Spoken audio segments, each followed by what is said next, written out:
श्री गणेशाय नमः। राधे कृष्ण कथा कहानियां में आपका स्वागत है। राधे कृष्ण की कृपा आप सब पर बनी रहे। जानते हैं कि सोमवार व्रत कथा, माहात्म्य और पूजा विधि। सोमवार का व्रत चंद्रदेव और भगवान भोलेनाथ की अर्चना हेतु किया जाता है। इस व्रत को श्रद्धा पूर्वक करने से मानसिक कलेशों से छुटकारा मिलता है एवं सभी मनोकामनाएं पूर्ण होती हैं। यदि श्रावण के महीने में सोमवार का व्रत धारण किया जाए तो यह अधिक फलदायक सिद्ध होता है। वैसे यह व्रत चैत्र, श्रावण, कार्तिक मास में भी किया जा सकता है। इस व्रत में सोमवार के दिन उपवास रखकर भगवान शंकर, माता पार्वती की अर्चना करनी चाहिए तथा दिन में एक बार भोजन करना चाहिए। भोजन सोमवार का व्रत रखने से स्त्रियों को पति और पुत्र का सुख मिलता है। सोमवार का किस तरह हमें पूजन करना चाहिए? भगवान शंकर की पूजा का श्रेष्ठ समय प्रातः काल माना जाता है। अंत सोमवार के दिन प्रातः काल ब्रह्म मुहूर्त उठकर नित्य निवृत्त और स्नान कर पूजन हेतु ध्यान कर भस्म धारण कर कुशा पर बैठे अथवा उत्तर दिशा की तरफ मुंह कर चौकी पर नया सफेद कपड़ा बिछाना चाहिए। उस पर तांबे का खुदा सोमवार यंत्र और भगवान शिव की प्रतिमा, शिवलिंग स्थापित करें। बेलपत्र, पुष्प, अक्षत, जल, दक्षिणा इत्यादि सामग्री अपने निकट रखें। शिव पूजन के विधान पश्चात इस व्रत की कथा पढ़नी चाहिए। व्रत कथा पूर्ण होने के बाद भगवान को भोग लगाकर और पौधे में अर्घ्य दें। सोमवार व्रत कथा। एक साहूकार बहुत अमीर था। उसके पास धन की कोई कमी नहीं थी। साहूकार का सभी सुख और ऐश्वर्य के साधन थे, किंतु उनके एक ही दुख था कि उनके कोई औलाद नहीं थी। इस दिन वह एक चिंता में लगा रहता था। वह पुत्र पाने के लिए हर सोमवार को भगवान का, शिव का पूजन किया करता था। साहूकार की भोलेनाथ के प्रति ऐसी भक्ति देख एक बार माता पार्वती ने शिव जी से कहा, हे नाथ, यह साहूकार आपका अनंत भक्त है और सदैव ही आपका पूजन व व्रत किया करता है, भक्ति भाव से किया करता है। आप कृपा करके इसकी मनोकामना पूर्ण कर दें। पार्वती के ऐसे वचन सुनकर भोलेनाथ ने माता गौरी से कहा, हे पार्वती, इस संसार में एक कर्म क्षेत्र है। यहाँ जो भी कार्य करता उसे वैसा ही फल मिलता है तथा जैसा मनुष्य कार्य करता है वैसा ही परिणाम उसको भोगना पड़ता है। किंतु माता पार्वती आग्रह पूर्वक बोली, हे महादेव, यह आपका अनंत भक्त है। यदि इससे कोई दुख भी है तो आप उसे अवश्य दूर करना चाहिए। यदि आप अपने भक्तों की मनोकामना पूरी नहीं करेंगे तो कोई भी मनुष्य आपकी भक्ति और पूजन कैसे करेंगे? पार्वती जी के इस आग्रह को सुनकर शिव जी ने कहा, हे शिवे, इस साहूकार के कोई पुत्र नहीं है, इसी कारण यह दिन रात चिंतित व दुखी रहता है। इसके भाग्य में संतान न होने पर भी इसे पुत्र प्राप्त के लिए वरदान देता हूँ, किंतु इसका पुत्र केवल 12 वर्ष तक जीवित रहेगा, इसके बाद वह मर जाएगा। इससे अधिक मैं इस साहूकार के लिए कुछ नहीं कर सकता हूँ। यह सब बातें साहूकार सुन रहा था। उसे ये सारी बातें सुनकर कोई न खुशी हुई न ही दुख हुआ।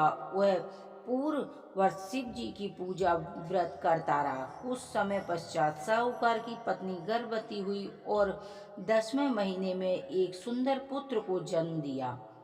साहूकार के घर में खुशियां मनाई गईं, किंतु साहूकार अपने पुत्र की 12 वर्ष की उम्र जानकर कोई खुशी प्रकट नहीं की और उस संबंध में किसी को कोई भेद भी नहीं बताया।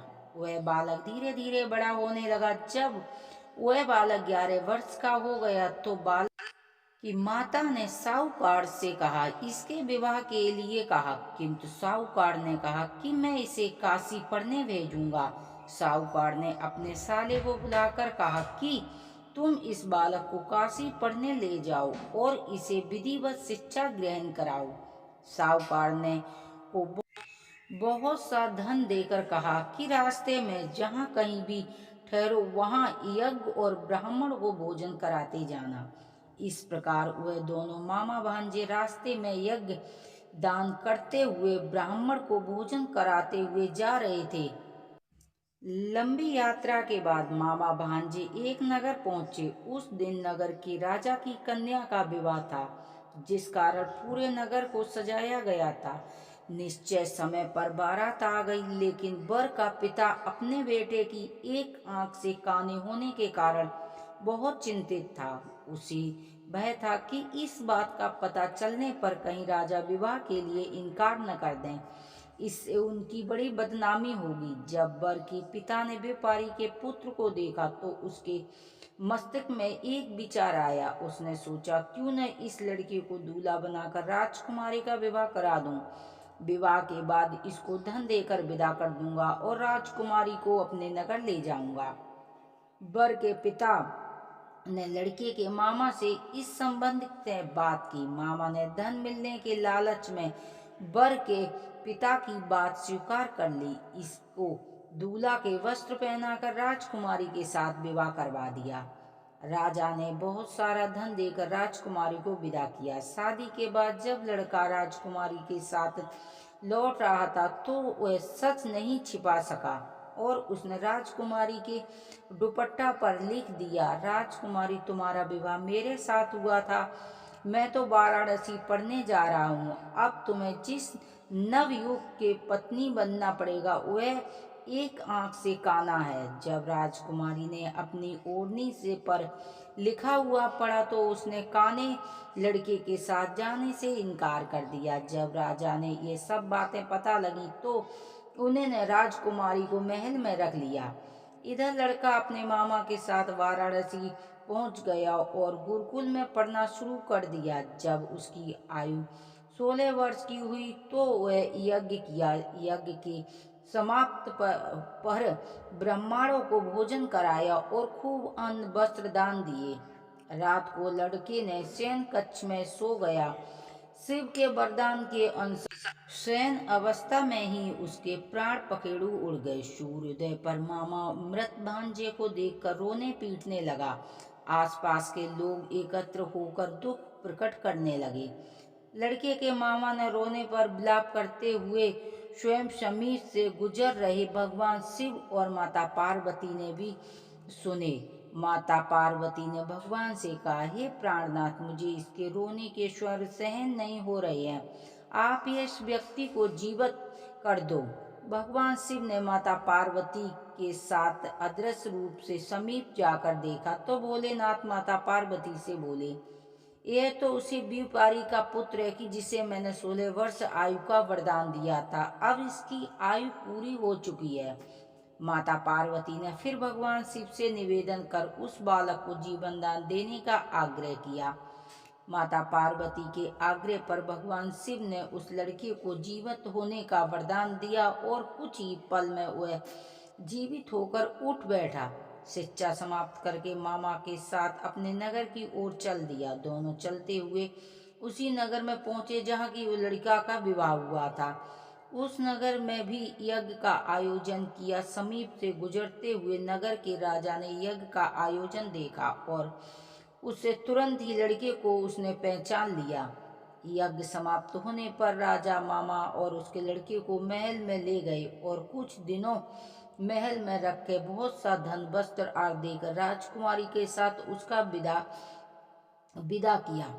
इधर भूखे प्यासे रहकर व्यापारी और उसकी पत्नी बेटी की प्रतीक्षा कर रहे थे। उन्होंने प्रतिज्ञा कर रखी थी कि यदि उनके बेटा का मृत समाचार आएगा तो वो दोनों अपने प्राण त्याग देंगे। जैसे ही उन्होंने अपने बेटे को जीवित वापस लौटने का समाचार सुना तो वह बड़े प्रसन्न हुए। वह अपनी पत्नी और मित्रों के साथ नगर के द्वार पर पहुंचा। अपने बेटे के विवाह का समाचार सुनकर पुत्र वधू राजकुमारी को देखकर बहुत खुश हुआ और उसका ठिकाना नहीं रहा। उसी रात भगवान ने व्यापारी को स्वप्न में आकर कहा, हे सेठी, मैंने तेरे सोमवार के व्रत करने पर व्रत कथा सुनने और प्रसन्न होकर तेरे पुत्र को लंबी आयु का आयु प्रदान की है। पुत्र की लंबी आयु जानकर व्यापारी बड़ा प्रसन्न हुआ। शिव भक्त होने तथा सोमवार का व्रत करने से व्यापारी की सभी मनोकामना पूरी हुई। इसी प्रकार जो भक्त सोमवार का विधि विधान से व्रत करता है, कथा सुनता है, उनकी सभी इच्छाएं भोलेनाथ पूरी करते हैं। कथा पढ़ने वाले पर, कथा सुनने वाले पर भोलेनाथ मैया पार्वती की हमेशा कृपा बनी रहती है। हर हर महादेव की जय। बोलो मैया पार्वती की जय।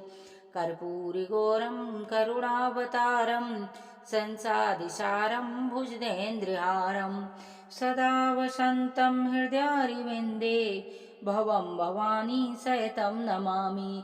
तुमेव माता च पिता तुमेव बन्धु च सखा तुमेव विद्याधरणं तुमेव शरणं मम देव देवा। हर हर महादेव की जय।